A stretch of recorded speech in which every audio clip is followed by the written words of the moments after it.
Sorry, sir. Welcome, MCOM first semester students. Today, in the subject of Indian financial system, in the Unit 2 Banking, we will go for learning of the concept of non-performing assets, which are renownedly called as NPA. आज हम non performing assets के बारे में banking sector में या financial sector में आज पढ़ेंगे। ये जो नॉन परफॉर्मिंग एसेट्स को कभी कभार स्पेशल मेंशन अकाउंट करके भी बोल सकते हैं या बोलते रहते हैं। तो वास्तव में ये एसेट क्या है? एसेट्स दो प्रकार का है बैंक के जरिए। एक है परफॉर्मेंस एसेट है, दूसरा नॉन परफॉर्मेंस एसेट। जैसे आपको इसके पहले भी asset and liability management subject पढ़ाते वक्त या कॉन्सेप्ट पढ़ाते वक्त मैंने आपको बताया कि बैंक के पास दो ही काम हैं। एक है डिपॉजिट्स को स्वीकार करना और दूसरा जो डिपॉजिट्स के जरिए जो रिसोर्सेज को उन्होंने स्वीकार किए हैं उसको लोन्स के जरिए, एडवांसेस के जरिए पब्लिक को फिर या इंस्टीट्यूशंस को देना और उसमें थोड़ा इंटरेस्ट लेना या ब्याज लेना और उससे कामकाज को चलाना। तो ये जो बैंक के लिए जो डिपॉजिट्स है वो लायबिलिटी है और बैंक के लिए जो लोन्स एंड एडवांसेस देने वाले हैं वो है एसेट्स है। जनरली एसेट का मतलब क्या होता है? जब उसको एसेट को यूज़ करते हैं या इन्वेस्ट करते हैं या मैनेजमेंट करते हैं तो अपने को रिटर्न ऑन इन्वेस्टमेंट आता है। जो बैंक की परिभाषा में भी जो पैसे वो एसेट के रूप में लोन्स एंड एडवांसेस के रूप में दे रहा है तो उसके ऊपर उनको ब्याज मिलेगा, रिटर्न ऑन इन्वेस्टमेंट मिलेगा। तो इसीलिए लोन्स एंड एडवांसेस को अपन बोलते हैं एसेट और डिपॉजिट्स को बोलते हैं बैंकिंग की परिभाषा में लायबिलिटी बोलते हैं। अब अपन बैंकिंग के जरिए अपन ये एसेट्स के बारे में देखते हैं। एसेट्स के बारे में देखेंगे तो बैंकिंग सेक्टर में दो प्रकार का एसेट्स है। एक है परफॉर्मिंग एसेट्स है और दूसरा है नॉन परफॉर्मिंग एसेट्स है। तो परफॉर्मिंग एसेट्स का मतलब क्या होता है? जो लोन्स एंड एडवांसेस दिए गए हैं वो लोन्स एंड एडवांसेस के जरिए अगर इनकम जनरेट हो रहा है, बैंक को रेवेन्यू मिल रहा है तो वो उसका परफॉर्मेंस है। तो automatically those assets which will be yielding income or return on their investment as a loans and advance to a banker or to the banking or financial institution, it is denoted as a performing asset. On the other hand, अगर जो asset ने अपने को return on investment नहीं दे रहा है या loss arrays करने लायक परिस्थिति आ गए हैं या बहुत समय तक उनके तरफ से कोई रेवेन्यू जनरेट नहीं हो पा रहा है तो that type of assets are called as non-performing assets or non-performance assets. तो इसको अपन बोलेंगे एसेट की जो नेचर है। अब अपन जाएंगे नॉन परफॉर्मिंग एसेट्स। ये जो what is a non performing asset? A non performing asset is a classification of a loan और an advance given by the bank and as per the books of the financial institution which are in default or there are huge arrears of payment of either the principal or the interest. यानी अगर कोई भी bank या financial institution जो loans and advances दिए हैं उसमें या तो प्रिंसिपल अमाउंट वापस आना चाहिए या तो इंटरेस्ट आना चाहिए या दोनों आना चाहिए। अगर इंटरेस्ट भी नहीं आ रहा, प्रिंसिपल अमाउंट का भी रीपेमेंट नहीं हो पा रहा है, बहुत दिनों तक अगर विलंबित हो गया है तो automatically it is denoted as a non performing asset. Generally banking sector में जो नॉन परफॉर्मिंग एसेट की क्लासिफिकेशन या डेफिनेशन के समय क्या बोला जाता है? एटलीस्ट इफ द प्रिंसिपल और the interest has been delayed a payment of nearly 90 days और मोर, an asset can be declared as a non performing asset. ठीक है। अब दूसरी बात, अब इसमें ये जो नॉन पेमेंट ऑफ इंटरेस्ट और प्रिंसिपल है वो अलग अलग लोन्स के लिए थोड़ा बहुत डिफरेंट है। फॉर एग्जांपल एग्रीकल्चरल लोन्स है, एग्रीकल्चरल लोन सब देता है तो ऑटोमेटिकली कुछ कुछ समय पर उनकी जो प्रिंसिपल भी नहीं आता, उनकी इंटरेस्ट भी नहीं आता, तो फिर एग्रीकल्चरल लोन्स में नॉन परफॉर्मिंग एसेट की घोषणा कैसी होती है? For example, for one particular farmer A loan is given for a short term duration crop, short term duration crop, for example paddy, अनाज, अनाज के लिए उनको लोन दिया गया है। अगर शॉर्ट टर्म ड्यूरेशन में उनका प्रिंसिपल या इंटरेस्ट वापस नहीं आया है तो उसको इमीडिएटली नहीं बोला जाता है that is a non performing asset. फिर उनके लिए क्या है, at least there should be a minimum waiting period of at least 2 crop seasons. In the case of short term agricultural loans there is a minimum requirement of 2 crop seasons for declaring a particular short term loan of agriculture into a non performing asset. On the other hand, in the case of a long duration crop, if the payment is not received either by an interest or in the name of a principal, at least for one crop season, it can be declared as a non performing asset. I mean, there is a deviation or differentiation. Short term agricultural loan के लिए कम से कम 2 crop season की waiting जरूरी है, जिसको अपन non performing asset करके घोषित कर सकते हैं या डिक्लेयर कर सकते हैं। इन the case of long duration crop जो है, तो लॉन्ग ड्यूरेशन क्रॉप के लिए एटलीस्ट 1 सीजन की जरूरी है। तो 1 सीजन के बाद अगर पेमेंट नहीं आता है, so then you can call it as a non performing asset in the case of the long term duration crops. Remaining agricultural loans के अलावा जितने भी लोन्स हैं, the all other loans except the agricultural loans, if there is a delay of payment more than 90 days by not yielding any revenue to the banker through that particular loan or advance, that asset will be declared as a non-performing asset. Generally banks क्या करते हैं, तो generally banks क्या करते हैं, जब भी कोई भी लोन देता है तो वो लोग क्या करते हैं, PCR करके एक रिजर्व है उसको यूज करते हैं। वो क्या है, provisioning coverage ratio, provisioning coverage ratio, provisioning coverage ratio, जिसको अपन शॉर्ट फॉर्म में बोलते हैं PCR. So banks will go for the arrangement of a PCR as and when a particular loan is given to a loanee.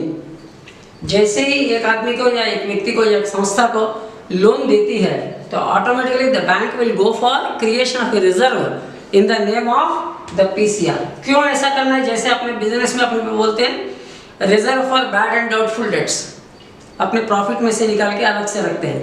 In the similar manner in the case of the financial institutions also, to cover the unwarranted or unexpected loss by the operation of a particular asset or an advance, then they have to go for allocation of some money towards mitigating or facing or minimizing the effect of the loss arising due to that of the non-performing asset, जिसको आप बोलते हैं provisioning coverage ratio और PCR बोलते हैं।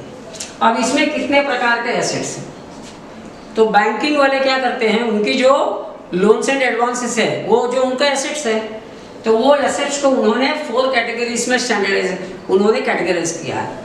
पहला जो asset है उसका नाम है स्टैंडर्ड एसेट, जिसी का दूसरा नाम है परफॉर्मिंग एसेट, यानी जिसका परफॉर्मेंस अच्छी है, जिसकी रिटर्न समय से समय हो रहा है इधर प्रिंसिपल और इंटरेस्ट और बोथ, तो automatically that type of loan और asset is called as performing asset or a standard asset.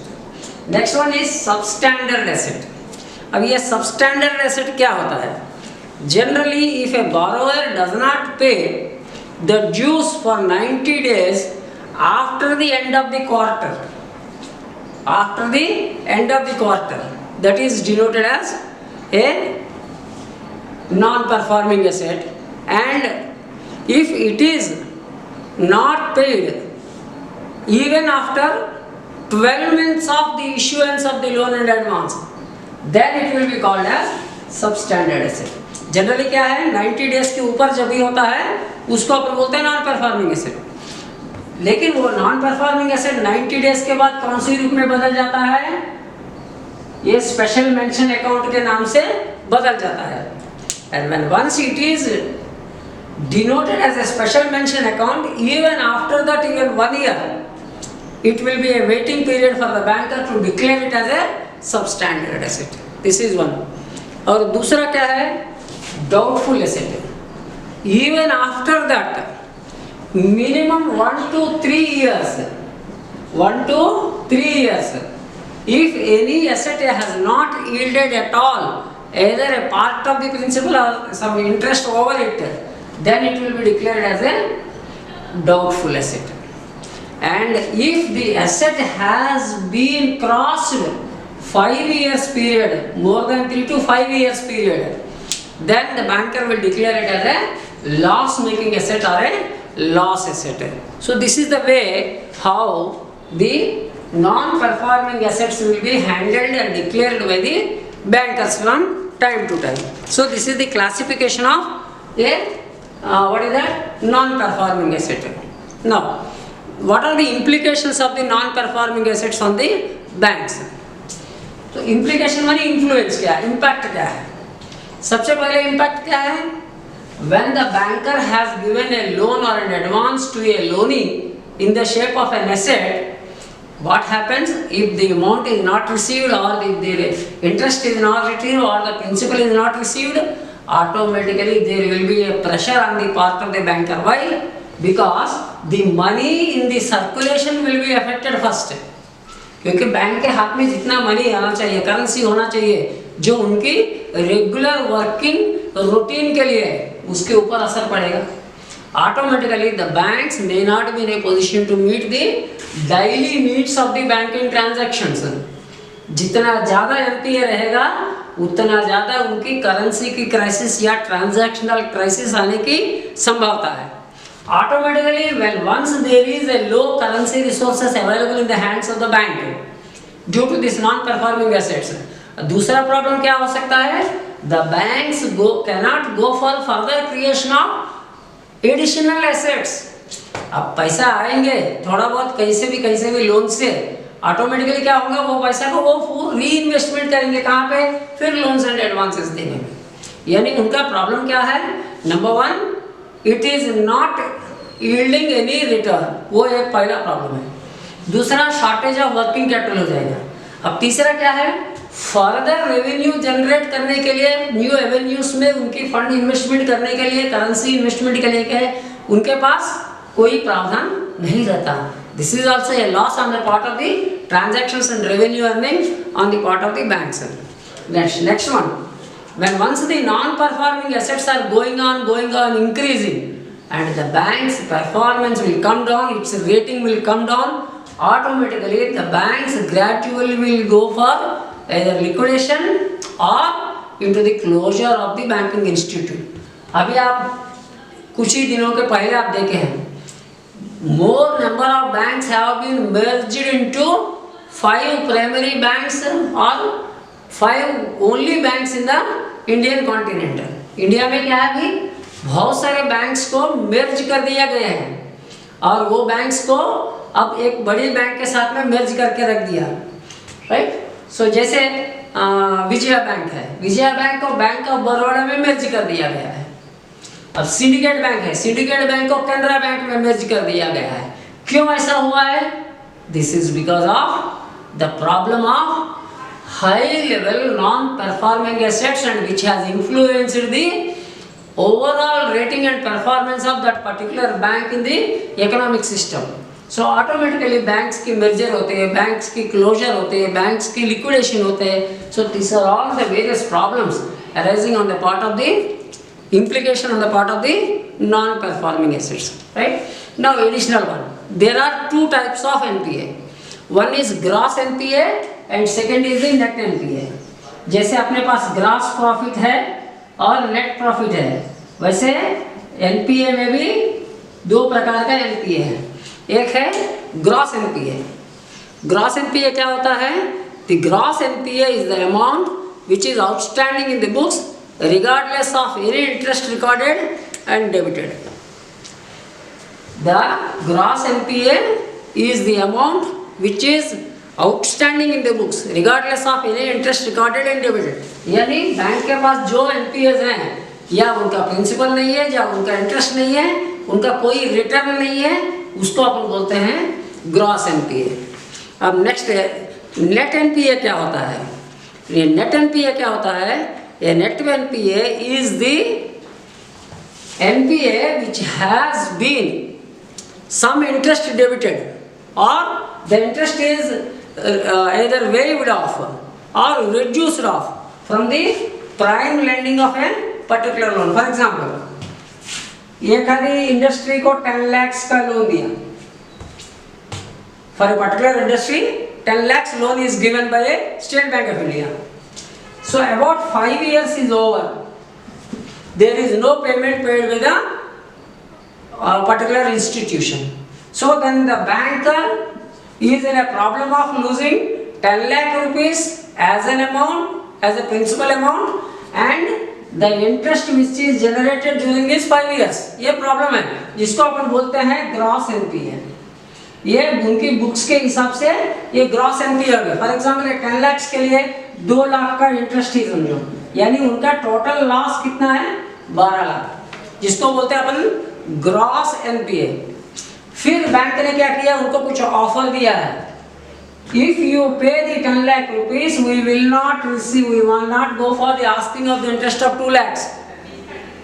तो ऑटोमेटिकली वो संस्था ने अगर 10 लाख दे दिया है तो उसको क्या बोलते हैं? प्रिंसिपल अमाउंट इज रिटर्न्ड है, लेकिन फिर भी उनका लॉस है ना, क्या है? इंटरेस्ट का लॉस है.